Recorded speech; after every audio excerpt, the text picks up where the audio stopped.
നമസ്കാരം. മലയാളി വാർത്ത ഇൻസൈഡിലേക്ക് സ്വാഗതം. മാധ്യമങ്ങൾ ഏറെ കൊട്ടിഘോഷിച്ച തിരുവനന്തപുരം കോർപ്പറേഷനിലെ അവിശ്വാസ പ്രമേയം, കോൺഗ്രസിൻ്റെ നേതൃത്വത്തിൽ കൊണ്ടുവന്ന അവിശ്വാസ പ്രമേയം ഇപ്പോൾ തേഞ്ഞൊട്ടിയിരിക്കുകയാണ്. അതായത് അവിശ്വാസ പ്രമേയത്തിന് നോട്ടീസ് നൽകാനുള്ള ശ്രമം പോലും പരാജയപ്പെട്ടിരിക്കുന്നു. കഴിഞ്ഞ ദിവസങ്ങളിൽ CPMൻ്റെ സമരം BJP ഭരണസമിതിക്കെതിരെ നടന്നിരുന്നു. കോർപ്പറേഷൻ ഓഫീസിന് മുന്നിലാണ് BJPക്കെതിരെ അല്ലെങ്കിൽ ഭരണസമിതിക്കെതിരെ CPM സമരം തുടങ്ങിയത്. വാഴോട്ടുകോണം കൗൺസിലറായ R. സുഗതനെ പുറത്താക്കണം എന്നാവശ്യപ്പെട്ടുകൊണ്ടാണ്, അദ്ദേഹത്തെ രാജിവയ്പ്പിക്കണം എന്നാവശ്യപ്പെട്ടുകൊണ്ടാണ് CPM സമരം തുടങ്ങിയത്. സുഗതനെതിരെ ധാരാളം കേസുകളുണ്ട്, ഇപ്പോൾ കാപ്പ ചുമത്തിയിരിക്കുകയും ചെയ്യുന്നു. ഈ സാഹചര്യത്തിലാണ് CPM സമരം ആരംഭിച്ചത്. സമരത്തിൻ്റെ ഒരു രണ്ടാം ഘട്ടം എന്ന നിലയിൽ നഗരസഭാ കാര്യാലയത്തിന് മുന്നിലുണ്ടായിരുന്ന സമരം ഒരു ദിവസം പെട്ടെന്ന് മേയറുടെ ഓഫീസിൻ്റെ വാതിലിന് മുന്നിലേക്ക് മാറ്റി. അതായത് മേയർ ഓഫീസിൽ എത്തിയാൽ തടയുക എന്ന ലക്ഷ്യത്തോടു കൂടിയാണ് CPM കൗൺസിലർമാർ, LDFൻ്റെ കൗൺസിലർമാർ മേയറുടെ ഓഫീസിന് മുന്നിൽ, അതായത് നഗരസഭാ ഓഫീസിനകത്ത് മേയറുടെ ചേംബറിന് മുന്നിൽ ഒരു കുത്തിയിരിപ്പ് സമരം നടത്തിയത്. അന്ന് രാവിലെ തന്നെ മേയർ VV രാജേഷ് ഈ ഓഫീസിലെത്തുകയും എന്നാൽ മേയറെ LDF കൗൺസിലർമാർ തടയുകയും ചെയ്തു. മേയർക്ക് ഓഫീസിൽ പ്രവേശിക്കാൻ മറ്റ് വാതിലുകളുണ്ട്, എങ്കിലും മുൻവശത്തെ വാതിലിൽ കൂടി തന്നെ മേയർ അന്ന് എത്തുകയായിരുന്നു. അതായത് മുൻവാതിലിലൂടെ അകത്ത് പ്രവേശിക്കാനാണ് തന്നെ ജനങ്ങൾ മേയറാക്കിയത് എന്നായിരുന്നു അന്ന് VV രാജേഷ് പറഞ്ഞത്. മേയറിനെ LDF കൗൺസിലർമാർ തടഞ്ഞതോടുകൂടി മേയറും മേയർക്ക് പിന്തുണ നൽകാനെത്തിയ BJP കൗൺസിലർമാരും തമ്മിൽ അവിടെ ചെറിയ ഒന്തും തള്ളുമുണ്ടായി. LDF കൗൺസിലർക്കും അതുപോലെ തന്നെ മേയർ ഉൾപ്പെടെയുള്ള BJP കൗൺസിലർമാർക്കും പരിക്കു പറ്റുകയും ചെയ്തിരുന്നു. എന്തായാലും LDF കൗൺസിലർമാരുടെ സമരത്തെ പൊളിച്ച് മേയർ അകത്ത് പ്രവേശിക്കുക തന്നെ ചെയ്തു. മേയർ മാത്രമല്ല, BJPയുടെ കൗൺസിലർമാരും മേയറുടെ ഓഫീസിനകത്ത് പ്രവേശിക്കുകയും അവിടെ വെച്ച് വാർത്താ സമ്മേളനം നടത്തുകയും ചെയ്തു. എന്നാൽ മേയറും അതുപോലെ തന്നെ BJP കൗൺസിലർമാരും തങ്ങൾ നടത്തിയ സമാധാനപരമായ സമരത്തിന് നേരെ അക്രമം കാട്ടുകയായിരുന്നുവെന്നും ഗുണ്ടായുസം കാട്ടുകയാണെന്നുമെന്നാണ് CPM അന്ന് പ്രതികരിച്ചത്.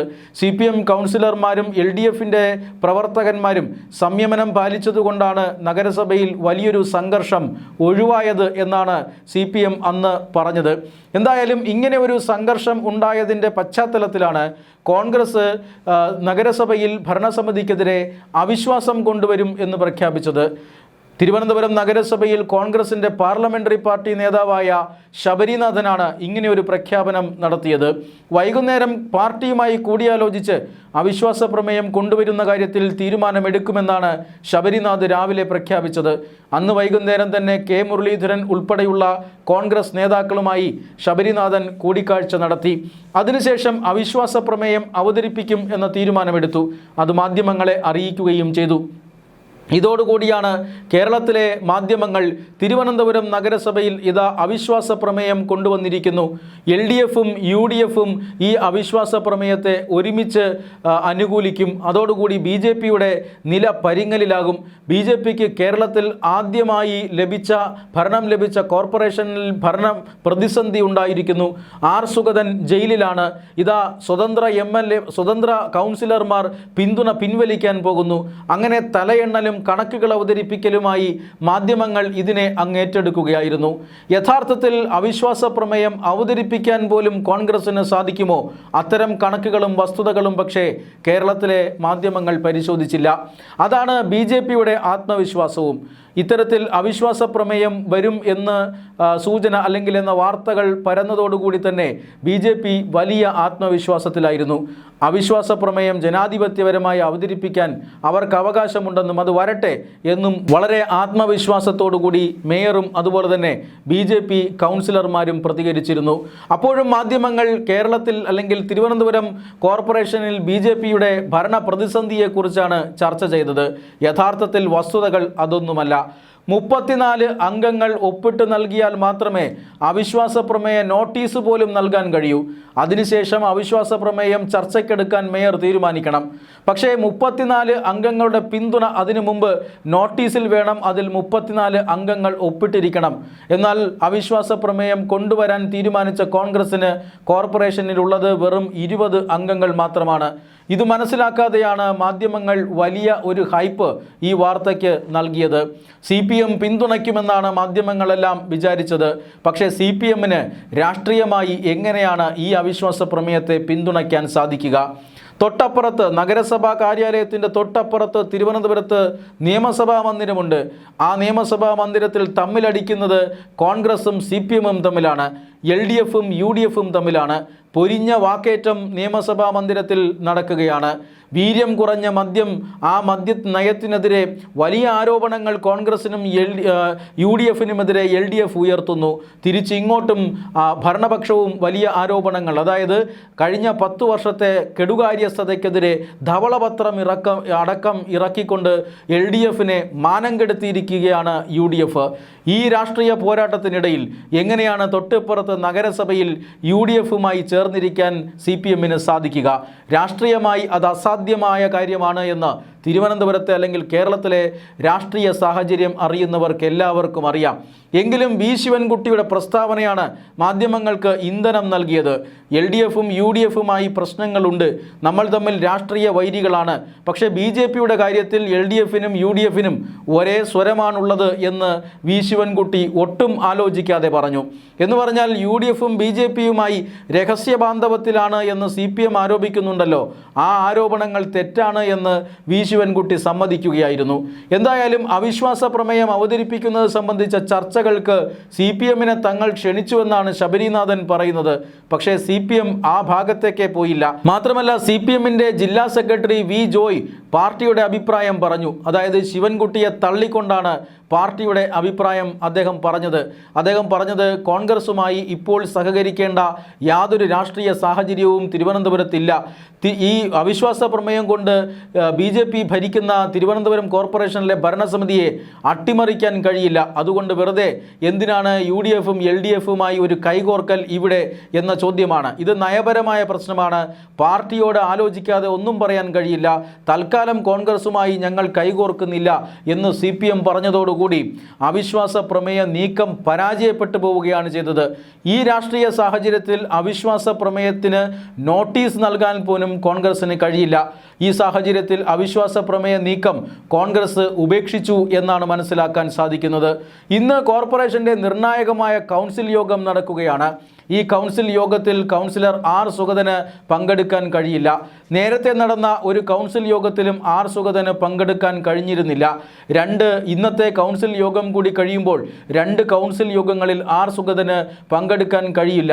മറ്റൊരു കൗൺസിൽ യോഗം കൂടി, അതായത് ജൂലൈയിൽ നടക്കുന്ന കൗൺസിൽ യോഗത്തിൽ കൂടി പങ്കെടുക്കാൻ കഴിഞ്ഞില്ലെങ്കിൽ ആർ സുഗതന് കൗൺസിലർ സ്ഥാനത്ത് നിന്നും അയോഗ്യത വരും എന്ന കാര്യമാണ് ഇപ്പോൾ BJPയെ പ്രതിസന്ധിയിലാക്കുന്നത്. പക്ഷേ അത്തരം പ്രതിസന്ധികളൊന്നുമില്ലെന്നും ആർ സുഗതൻ്റെ ഈ ഒരു ജനാധിപത്യപരമായി തിരഞ്ഞെടുക്കപ്പെട്ട ഒരു ജനപ്രതിനിധിയാണ് അദ്ദേഹത്തിൻ്റെ സത്യപ്രതിജ്ഞ ചില സാങ്കേതിക കാരണങ്ങളാൽ ഹൈക്കോടതി അസാധുവാക്കിയിട്ടുണ്ട്. പുനഃ സത്യപ്രതിജ്ഞ ചെയ്യേണ്ടതുണ്ട്. അതോടൊപ്പം തന്നെ കൗൺസിൽ യോഗങ്ങളിലും പങ്കെടുക്കേണ്ടതുണ്ട്. ഇതിന് ജാമ്യം ലഭിക്കാനുള്ള തീവ്ര ശ്രമത്തിലാണ് BJP. ഹൈക്കോടതിയിൽ ഇതുമായി ബന്ധപ്പെട്ട ഹർജി ഉടൻ BJP നൽകിയേക്കും. മാത്രമല്ല ഈ കാപ്പ ഉപദേശക സമിതിയെയും സമീപിക്കാനുള്ള നീക്കം BJP നടത്തുന്നുണ്ട്. നിയമ പോരാട്ടത്തിലൂടെ സുഗതനെ മോചിപ്പിക്കാനാണ് BJPയുടെ ശ്രമം. അതിനിടയിൽ, അതായത് സത്യപ്രതിജ്ഞയ്ക്ക് 4 ആഴ്ച സമയമുണ്ട്. ജൂലൈ അവസാനം വരെ അടുത്ത കൗൺസിൽ യോഗത്തിന് സമയമുണ്ട്. അതിനിടയിൽ സുഗതനെ പുറത്തിറക്കാൻ കഴിയുമെന്ന് BJP ആത്മവിശ്വാസം പ്രകടിപ്പിക്കുന്നുണ്ട്. ഈ സാഹചര്യത്തിലാണ് അവിശ്വാസവുമായി ബന്ധപ്പെട്ട വിഷയങ്ങൾ ചർച്ചയ്ക്ക് വന്നത്. പക്ഷേ അവിശ്വാസം ഒരു കാരണവശാലും പ്രായോഗികമല്ല എന്ന് ഇപ്പോൾ കോൺഗ്രസും അതുപോലെ തന്നെ LDFും തിരിച്ചറിയുകയാണ്. കോൺഗ്രസും LDFും അത് പരസ്യമായി പറയുകയും ചെയ്തിരിക്കുന്നു. മാധ്യമങ്ങൾ ഇതിനിടയിൽ 2 സ്വതന്ത്രന്മാരുടെ കാര്യം പരിശോധിച്ചു. സ്വതന്ത്രന്മാർ NDAക്ക് പിന്തുണ പിൻവലിക്കാൻ പോകുന്നു എന്ന് വെറുതെ ഒരു വാർത്ത അടിച്ചുവിട്ടു നോക്കി. ഈ വാർത്ത മുളയിലെ നുള്ളാൻ സ്വതന്ത്ര കൗൺസിലറായ പാറ്റൂർ രാധാകൃഷ്ണന് സാധിച്ചു. NDAക്കൊപ്പം ഉറച്ചു നിൽക്കുകയാണെന്നും അവിശ്വാസ പ്രമേയം വന്നാലും NDAക്ക് തന്നെയായിരിക്കും പിന്തുണയെന്നും അദ്ദേഹം പറഞ്ഞതോടുകൂടി ഈ നീക്കങ്ങൾ പാളി. രണ്ടാമത്തെ സ്വതന്ത്രൻ്റെ അഭിപ്രായം ഇവിടെ ആരും പരിഗണിക്കുന്നേയില്ല. എന്നാൽ അദ്ദേഹത്തിൻ്റെ തീരുമാനം എങ്ങനെയാണ് എന്ന് ഇപ്പോൾ പറയാൻ കഴിയില്ല. UDF-നും LDF-ഉം ഒരുമിച്ച് നിന്നാലും ഒരു സ്വതന്ത്രൻ അവരെ പിന്തുണച്ചാലും 50-50 എന്ന നിലയിലേക്ക് മാത്രമേ പോവുകയുള്ളൂ. അങ്ങനെ വന്നാലും അവിശ്വാസ പ്രമേയം അസാധുവായി മാറും. അതുകൊണ്ട് തന്നെ അവിശ്വാസ പ്രമേയം ഒരു കാരണവശാലും പ്രായോഗികമാകാത്ത സംഗതിയാണ്. നടക്കാത്ത കാര്യത്തിന്മേലാണ് കഴിഞ്ഞ 2-3 ദിവസങ്ങളായി കേരളത്തിലെ മാധ്യമങ്ങൾ വലിയ കൊട്ടിഘോഷം നടത്തിയത്. കേരളത്തിൽ ആദ്യമായിട്ടാണ് ഒരു കോർപ്പറേഷൻ BJP ഭരിക്കുന്നത്. അത് BJPയുടെ കേന്ദ്ര നേതൃത്വത്തിന് നന്നായി അറിയാം. BJPയുടെ കേന്ദ്ര നേതൃത്വം തന്നെ ഈ കോർപ്പറേഷൻ വിജയത്തിൽ നേരിട്ടിടപെടുകയും പ്രധാനമന്ത്രി നരേന്ദ്രമോദി നേരിട്ട് തിരുവനന്തപുരത്തെത്തി മേയർ VV രാജേഷിനെ തോളിൽ തട്ടി അഭിനന്ദിക്കുന്നതുമെല്ലാം കണ്ടതാണ്. ഈ അഭിനന്ദനത്തിൽ BJP നേതൃത്വം ഒതുക്കിയില്ല എന്നുള്ളതാണ് നമ്മൾ കാണേണ്ട ശ്രദ്ധേയമായ കാര്യം. മേയർ VV രാജേഷിൻ്റെ കഴിഞ്ഞ ദിവസത്തെ വാക്കുകൾ വളരെയധികം പ്രധാനപ്പെട്ടതാണ്. അതായത് അദ്ദേഹം പറഞ്ഞത് ഇത്തരം രാഷ്ട്രീയ സാഹചര്യങ്ങളൊക്കെ പ്രതീക്ഷിച്ചതിന് ശേഷമാണ് ഈ കസേരയിൽ BJP കയറിയിരിക്കുന്നത് എന്നാണ്. വർഷത്തിൽ 2 അവിശ്വാസ പ്രമേയങ്ങൾ വരെ BJP പ്രതീക്ഷിക്കുന്നു. അതുകൊണ്ട് തന്നെ ഇതെല്ലാം BJPക്ക് വളരെ നന്നായി അറിയാമെന്നും ഇത്തരം കാര്യങ്ങൾ നേരിടാൻ BJPക്ക് കെൽപ്പുണ്ട് എന്നും സംസ്ഥാന നേതൃത്വത്തിൻ്റെയും ദേശീയ നേതൃത്വത്തിൻ്റെയും പിന്തുണ BJPയുടെ ഭരണസമിതിക്കുണ്ട് എന്നുമാണ് VV രാജേഷ് പറഞ്ഞു വച്ചത്. ഇത് വെറും വാക്കുകളല്ല. പ്രധാനമന്ത്രി നരേന്ദ്രമോദി വിജയത്തിൽ അഭിനന്ദിച്ച് വെറുതെ അങ്ങ് മടങ്ങിപ്പോവുകയല്ല ചെയ്തത്. BJPയുടെ എല്ലാ കൗൺസിലർമാരെയും ദില്ലിക്ക് വിളിപ്പിച്ചു. അത് നമ്മൾ കണ്ടതാണ്. അത് വെറുതെ ഒരു പാർട്ടി കൊടുക്കാനോ അല്ലെങ്കിൽ ബിരിയാണി കൊടുക്കാനോ മാത്രമായിരുന്നില്ല. അവിടെ കൃത്യമായ പരിശീലന പരിപാടികൾ ആസൂത്രണം ചെയ്തിരുന്നു. പ്രധാനമന്ത്രി നരേന്ദ്രമോദി നേരിട്ട് BJPയുടെ കൗൺസിലർമാർക്ക് ക്ലാസ് എടുത്തു.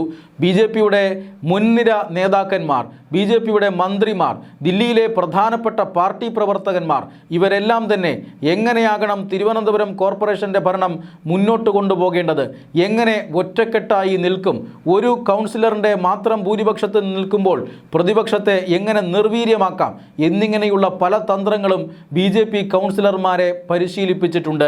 മാത്രമല്ല ഇവരെയെല്ലാം ദില്ലിയിലെ യോഗങ്ങൾക്ക് ശേഷം പല ഗ്രൂപ്പുകളായി തിരിച്ച് രാജ്യത്ത് BJP ഭരിക്കുന്ന വിവിധ കോർപ്പറേഷനുകളിലേക്ക് നിയോഗിക്കുകയായിരുന്നു. അവിടെയൊക്കെ എങ്ങനെയാണ് ഭരണം മുന്നോട്ട് കൊണ്ടുപോകുന്നത്, അവിടെ എന്തൊക്കെ പദ്ധതികളാണ് നടപ്പിലാക്കുന്നത് എന്നതൊക്കെ നേരിട്ട് മനസ്സിലാക്കാൻ BJP കൗൺസിലർമാർക്ക് സാധിച്ചു.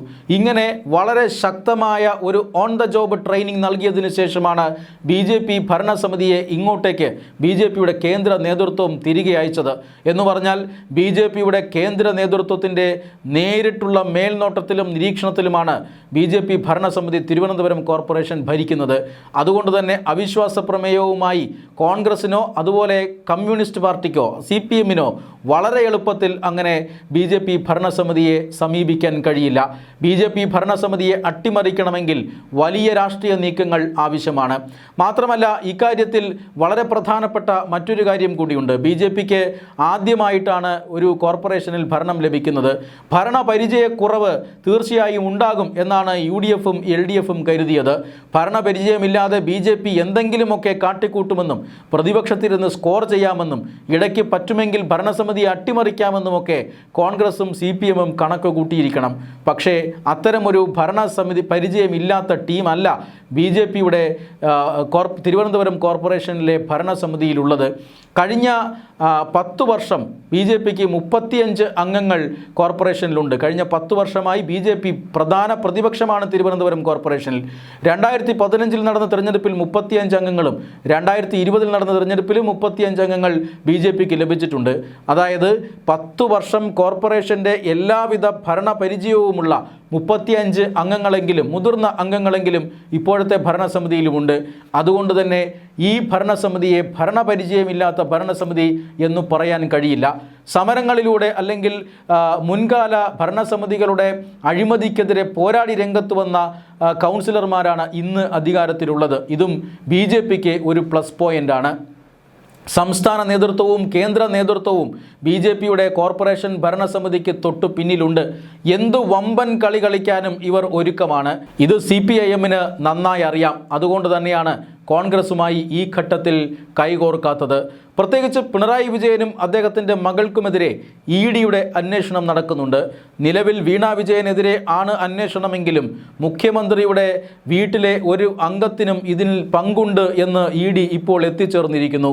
മാത്രമല്ല, ഒന്നാം പിണറായി വിജയൻ സർക്കാരും CMRലും തമ്മിലുള്ള ഇടപാടുകൾ ഇപ്പോൾ പരിശോധിച്ചു കൊണ്ടിരിക്കുകയാണ്. എന്ന് പറഞ്ഞാൽ പിണറായി വിജയൻ്റെ കുടുംബത്തിൽ നിന്നും വീണ വിജയൻ മാത്രമല്ല, മറ്റു ചില ആളുകളും വേണമെങ്കിൽ പിണറായി വിജയൻ പോലും ED കേസിൽ പ്രതിയാകും എന്ന സാഹചര്യമാണുള്ളത്.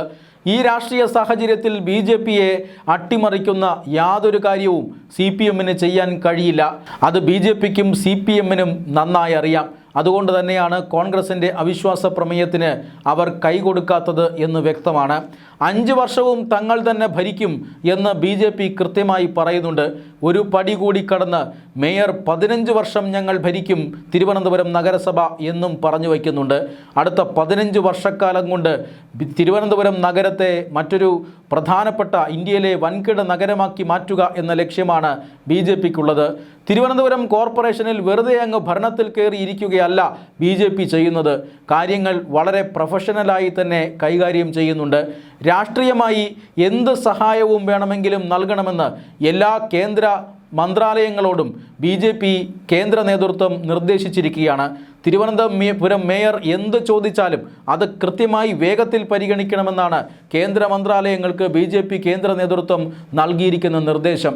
അതുകൊണ്ട് അവിശ്വാസ പ്രമേയമെന്ന ഓലപ്പാമ്പ് കാട്ടിയിട്ടൊന്നും BJP തിരുവനന്തപുരം കോർപ്പറേഷനിലെ ഭരണസമിതിയെ ഭയപ്പെടുത്താൻ കഴിയില്ല എന്നതാണ് വസ്തുത. അത് മെല്ലെ മെല്ലെ കോൺഗ്രസും CPMും മനസ്സിലാക്കിക്കൊണ്ടിരിക്കുകയാണ്. കേരളത്തിലെ മാധ്യമങ്ങളും അത് മനസ്സിലാക്കേണ്ടതുണ്ട്. അതുകൊണ്ടാണ് അവർ ചെറിയൊരു ഓലപ്പാമ്പായ ഈ അവിശ്വാസ പ്രമേയത്തെ വലിയ രീതിയിൽ കൊട്ടിഘോഷിച്ച് വലിയ ഓവർ ഹൈപ്പ് ഈ അവിശ്വാസ പ്രമേയത്തിന് നൽകിയത്. അവിശ്വാസ പ്രമേയം ഇതാ വരാൻ പോകുന്നു, BJP പ്രതിസന്ധിയിലാകുന്നു, സുഗതൻ ജയിലിലാണ്, BJPക്ക് ഭരണം നഷ്ടപ്പെടാൻ പോകുന്നു എന്നൊക്കെ എഴുതിക്കൂട്ടിയ മാധ്യമങ്ങൾ അവിശ്വാസ പ്രമേയം നോട്ടീസ് പോലും നൽകാൻ കഴിയാതെ കോൺഗ്രസ് പരാജയപ്പെട്ട വിവരം ഇനിയെങ്കിലും റിപ്പോർട്ട് ചെയ്യുമല്ലോ.